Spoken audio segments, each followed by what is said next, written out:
So Anya, thank you for taking the time to talk to me and the students at the University of Waterloo. I'm really grateful to you for doing this. It's going to be, I think, highly valuable to them. The reason I wanted to talk with you especially is that you've done, I think, great work on the impact of technology on people's wellness at work, on their mental health particularly. And this is very important for the people who will be watching this to know. They're people who will be working, many of them, most of them, with technology in organizations, and understanding the impact of that is very important. So I thought I would begin by asking you basically to provide an introduction around your role at the University of Sydney Business School today, what your administrative duties are, because I know you've got some of those, and also your research interests. That's great. Thank you, Peter. And hi to your students from Australia. So let me start by introducing myself. I'm an associate professor. I'm based at the University of Sydney Business School. But my background is I sort of trained in psychology initially before doing my PhD in a School of Management, actually at the University of Manchester. And I became interested particularly in well-being and mental health at work, because I think one of the critical things that we often neglect in the workplace is to really think about the impact that the work has on mental health and well-being. As a psychologist, I use that particular lens when I look at that question. So I'm interested in how work is designed and the ways in which we can design work to actually improve people's experiences, and also, which is terrific, also improve their outcomes. I mean, their performance, their productivity, and so on. But I think it's really important to look at it through multiple lenses and not just see work as producing an outcome, but also see it as a societal good, if you like, that actually improves our communities, improves our experience of life, our sort of positive life journey, if you like. So I'm interested in how we design work, but also the relational sort of components of work and the sort of ways in which we support people at work to create outcomes. So I've got a bit distracted and gone into my particular interests and research, but let me tell you a little bit more about my role at the business school. So I'm actually the head of discipline of a department, and discipline in this context means department rather than me running around disciplining my colleagues. But I'm the head of discipline of Work and Organisational Studies, which is a very broad discipline within business, and it incorporates everything from regulation around work, so how we regulate work as institutionally via governments, through industrial relations, how do we negotiate between workers and organizations, through to sort of human resources, how do we provide and support a function that effectively is a partner in a business, to the sort of leadership, change management, leading, sort of communication at work. Excuse me. So I'm head of discipline, but I'm also a co-director of a research group, which is particularly interested, which is called the Body, Heart and Mind in Research, in business. And so I lead a research team around that as well. So you've described that you are the co-director of the Body, Heart and Mind in Business Research Group, and that combines a number of disciplines. Maybe I could ask you just to expand on that a little bit, to maybe talk about the things that it has been looking at and the work that it does. Yeah, thank you. So basically, it's designed to be a sort of an integrative multidisciplinary research group. So we are interested, as the name would suggest, in how we sort of how the connections between the body, the mind, the heart actually lead to giving us a better understanding of how we function more holistically at work. So when we talk about the body, obviously there's physical aspects of work that are important to our well-being. And so things even like sleep quality, so the effect work might have on our sleep and how well we design work, because we all know about the way in technology can spill over and create 24-hour work context. So how the body responds to that is part of it, our circadian rhythms, how we actually design work to better suit our physical well-being. And then in terms of the mind, this is more around cognition. So how do we use our mind at work, and what are the cognitive ways in which we respond to work? So what are some mental schemas we might have about work, and how does that influence the way that we function at work? And then finally, the heart, which is really our emotional engagement at work. And often I think traditionally we've seen work as not being an emotional sphere, but in fact it's an enormously emotional sphere. And we bring our whole selves, we bring our emotions, and how the sort of emotional labor that is created at work has a really big impact on our well-being. Some of our work is designed to be emotional. So, for example, when we have caring roles as teachers, we actually engage with emotions with our students, and it's important that we consider that sort of domain of work when we think more holistically about well-being. Well, your work is, I think, so important today, partly because the workplace is changing, the nature of work is changing very, very quickly. And to try and understand that, understand the impact that it's having on people, what good things we can do in that work organization are, what bad things might be that we don't understand are bad things that as managers we may be deciding to do. So, or as workers in their organizations, how they might respond to the changes. So extremely important work. And, I'm glad we're able to talk about it today. You focus on the mental health of people at work today. And so I thought I'd ask you by describing just what mental health is. We talk about it a lot, but I thought to hear from an expert what it actually is would be useful. So if you could describe what it is and talk about what good mental health is and maybe what it's not. Yeah, it's a really good question. And I think we often associate mental health as being something clinical or something diagnosed. And obviously that's a really big part of mental health, but that's often not the domain we're talking about specifically in the workplace. So mental health in the workplace, if we can think about it contextually, is mental health. I think we can sort of break it into two separate components. One is that people at work do come to work sometimes with a mental health condition, and that is part of having people across society participate in our workplaces. That's a different kind of challenge to the mental health or poor mental health that might be created by work.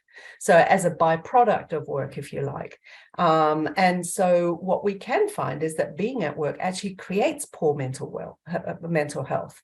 And in that case, it's important that we don't contribute to poor mental health, and that we help support people and integrate them who have mental health challenges that they're also managing externally, like they might manage a physical challenge within the health system. So we can think about work, mental health in both those ways, but we also need to think about mental health as a spectrum, because it's not one thing, and there is a range of mental health challenges that people might experience. And I think a common expression might be is that if you live your life without ever having mental health symptoms, you're very lucky. And I think it's important for us to remember that we all have at different stages of life mental health challenges, whether it's mild anxiety, whether it's just overwhelming exhaustion, is that's linked to sort of emotional exhaustion or physiological, well, not so much the physiological, but the emotional exhaustion and burnout that we hear a lot about. That's very, very commonplace, particularly in the more caring professions.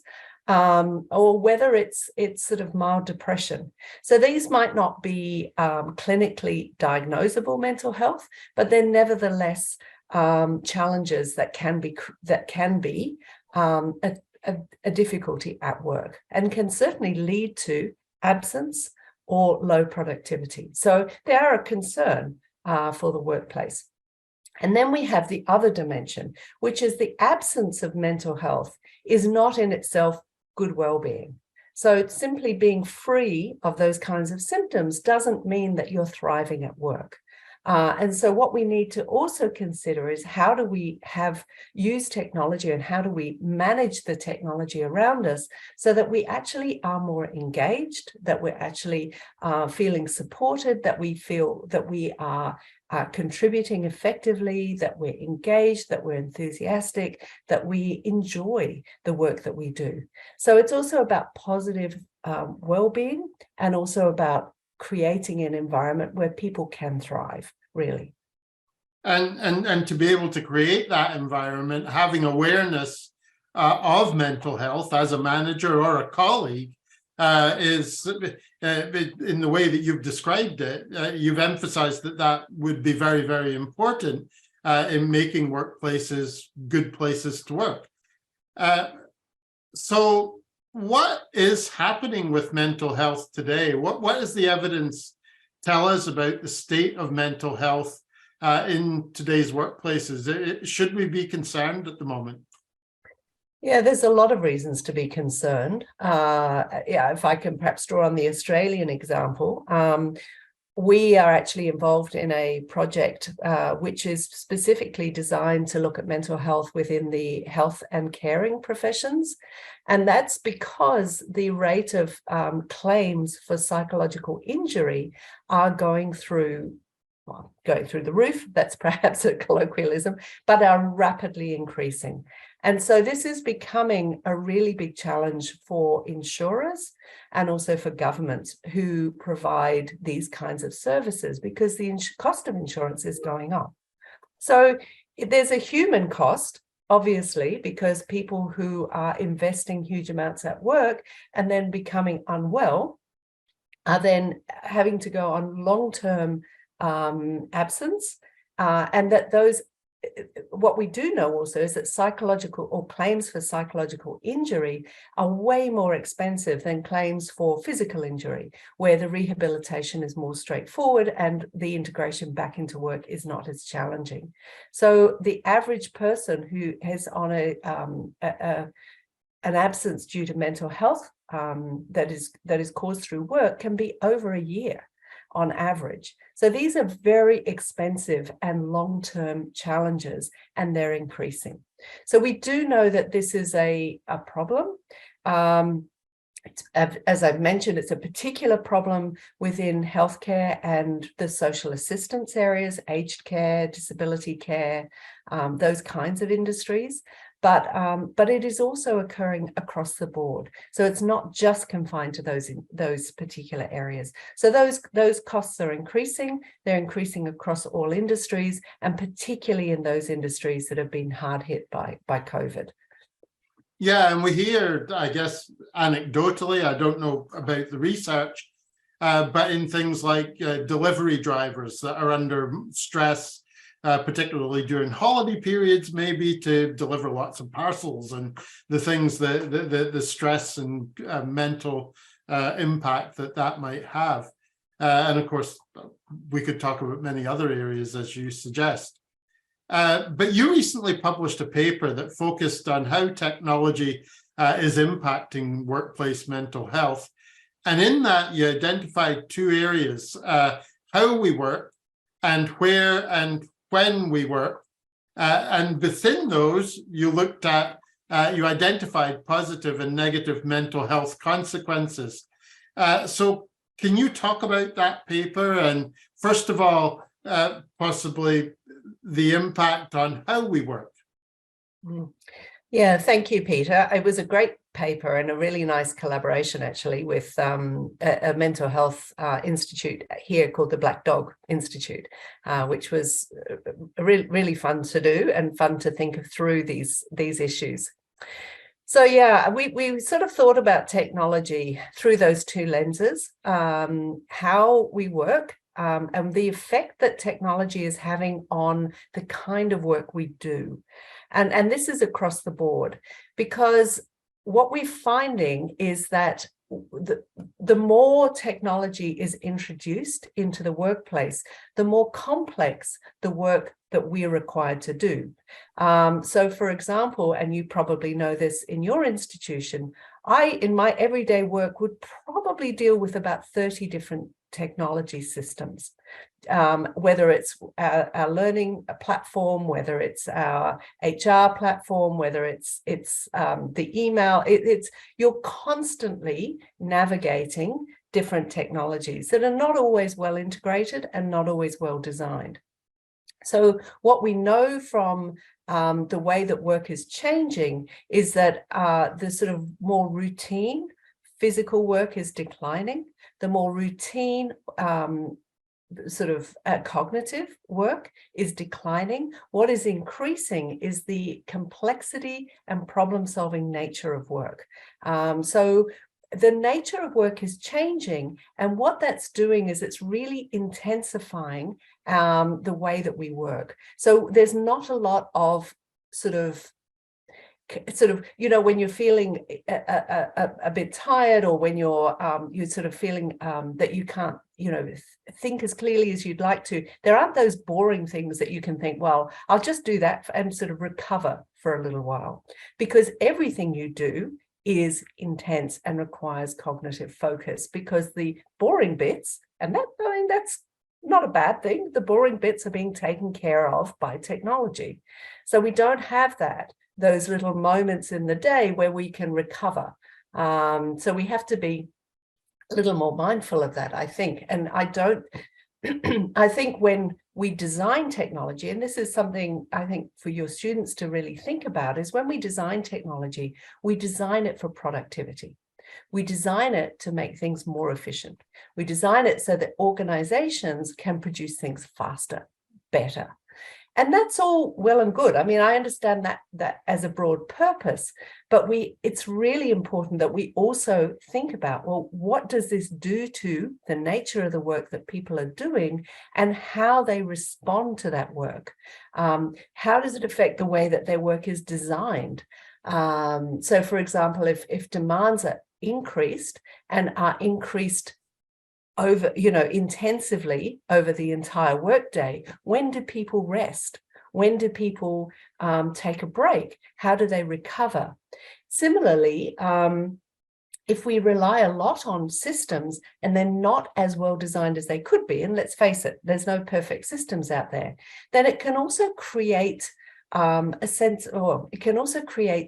a sort of spiral of negative interactions. So let me just give you an example. You get an automated email which says, do not reply. It tells you some information. You know the information's not right. You don't know who it's come from or where it's come from.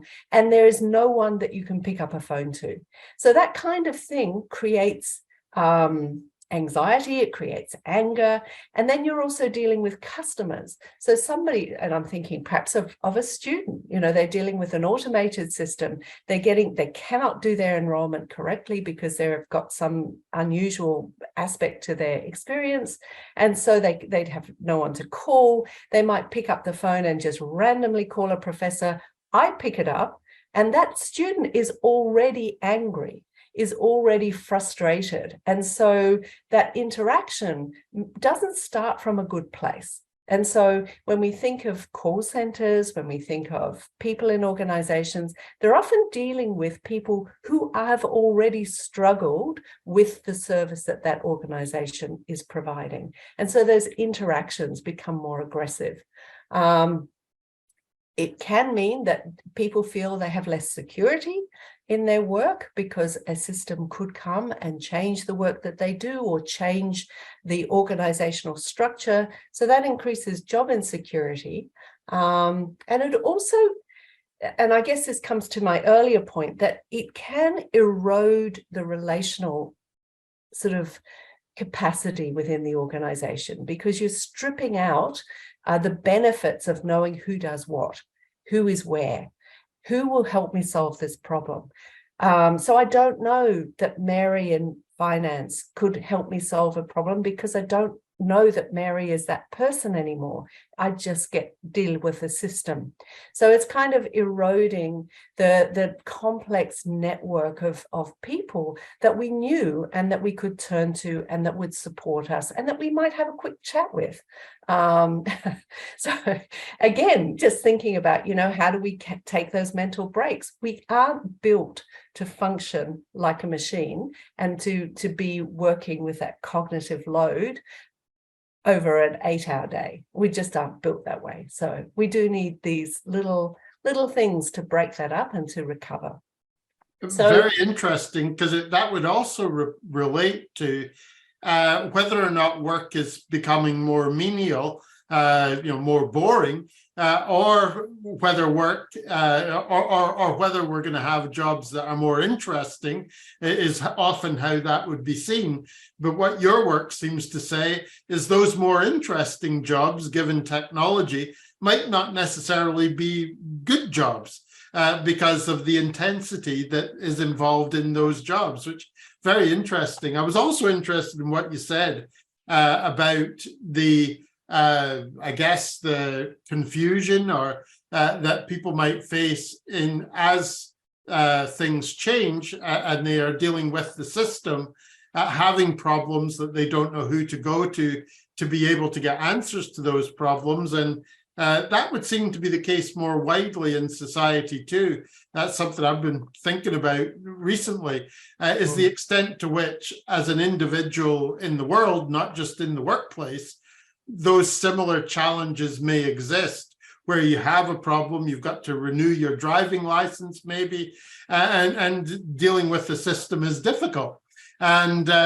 perhaps more difficult, although with automation we thought that it might become simpler, but you're dealing with these questions, and that's very, very interesting.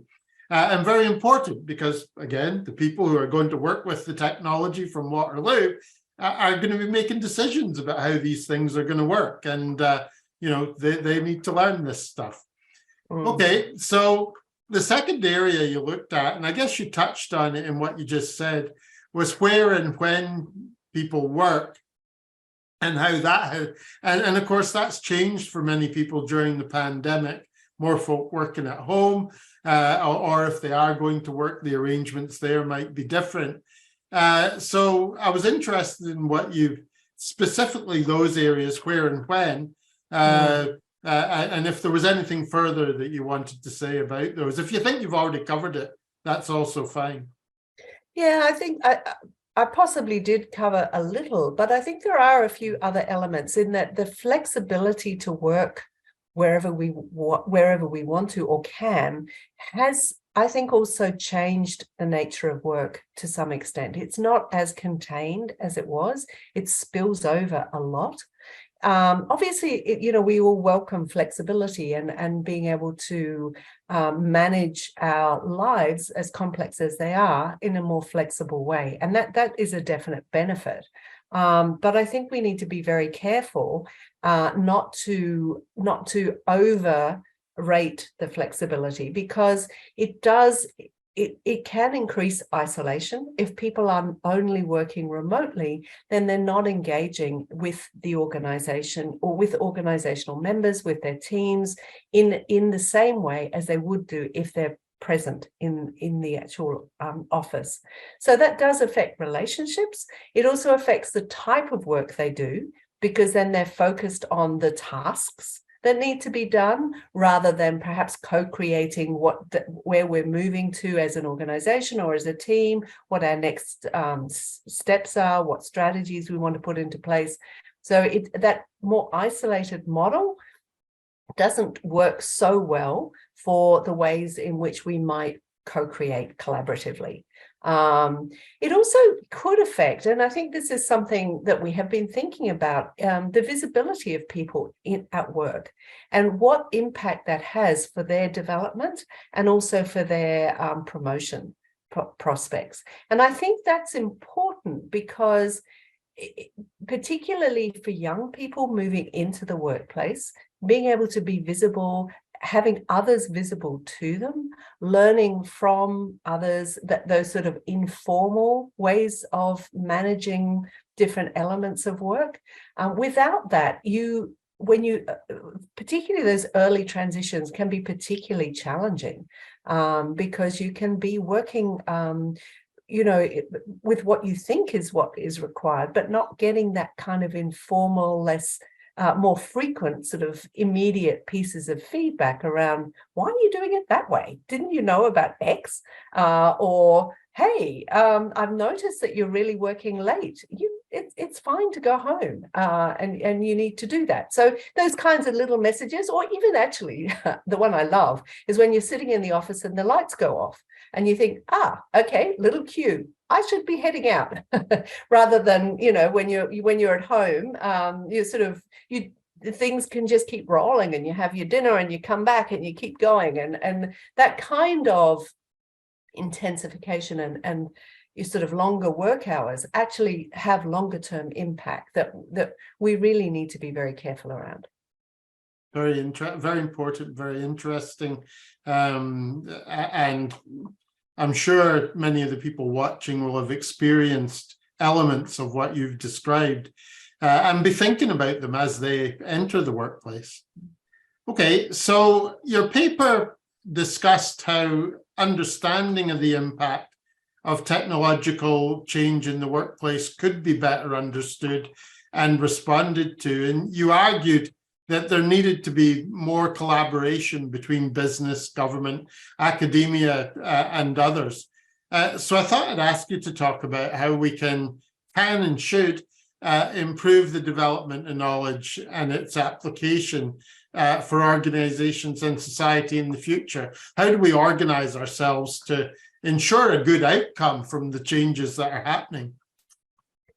Yeah, and all of these elements need to be integrated, and I think we're constantly working towards it. But I mean, just working with engineering and students to help them think about the societal impact of technology and the way it impacts people at work and the design of their work, I think is a really powerful and important role for education. And I think that should be a continual level of education. I think we should be actively engaging in education around sort of lifelong sort of engagement around these issues, because it's not set and forget. I mean, when our students leave the university, things change very quickly. And so I think having an educational system that allows for updates and allows people to dip in and out, I think that's an important thing for us to be considering as educational institutions.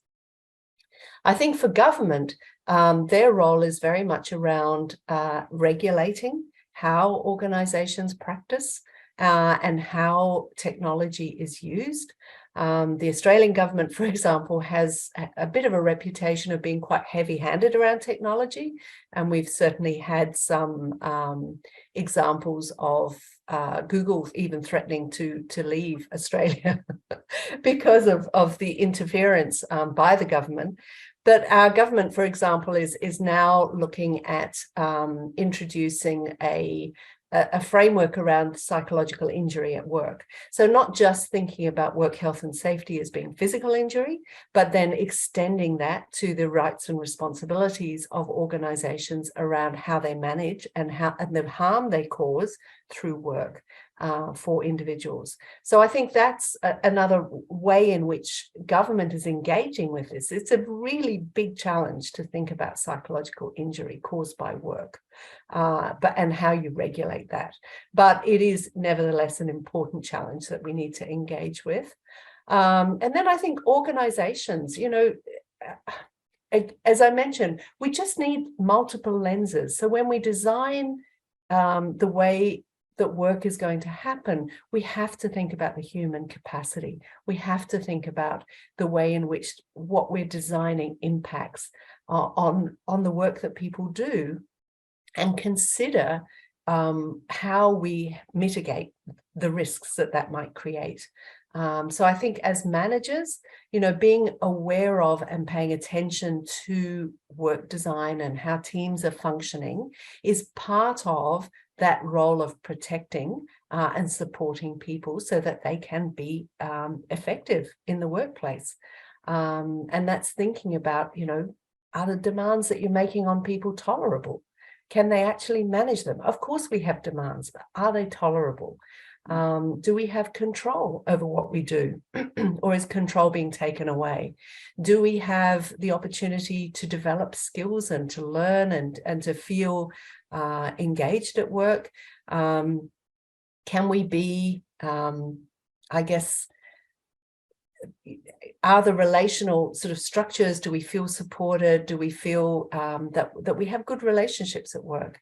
Are we working together effectively? So all of these things are important for managers to consider when they think about how people respond to the technology. But the designers of that technology, the people who are creating the technology and implementing it also need to have those lenses, because it can have a really big impact on whether technology is implemented and used in the way it was designed, or whether in fact people just find shortcuts around it, which is what we all inevitably end up doing. Absolutely. Yeah, and this speaks to a more general point about the role of engineers in the future and other technologists, that their understanding and also the levels of regulation and guidance that they're going to get around the application of technology is likely to be less, simply because of the rapid pace of change now, and so their own understanding of the impact of what they're doing is going to become more and more important. So your work will hopefully help them with that. You did indicate inside your paper what the areas were that we needed better understanding of today, and this will be helpful just to indicate what we don't understand, but also to others, things they should be looking at. So what did you have to say there? So I think probably the key factors, and then I guess I'm struggling here because I think probably I've kind of covered them off a little bit, but really it's around so things around the design of work and the human interaction with work, I think is critical.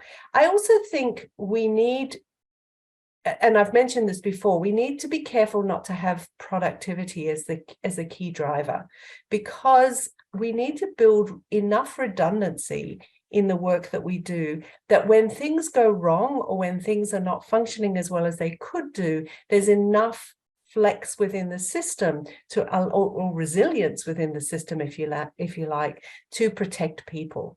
And I think that's another feature that perhaps we don't think enough about.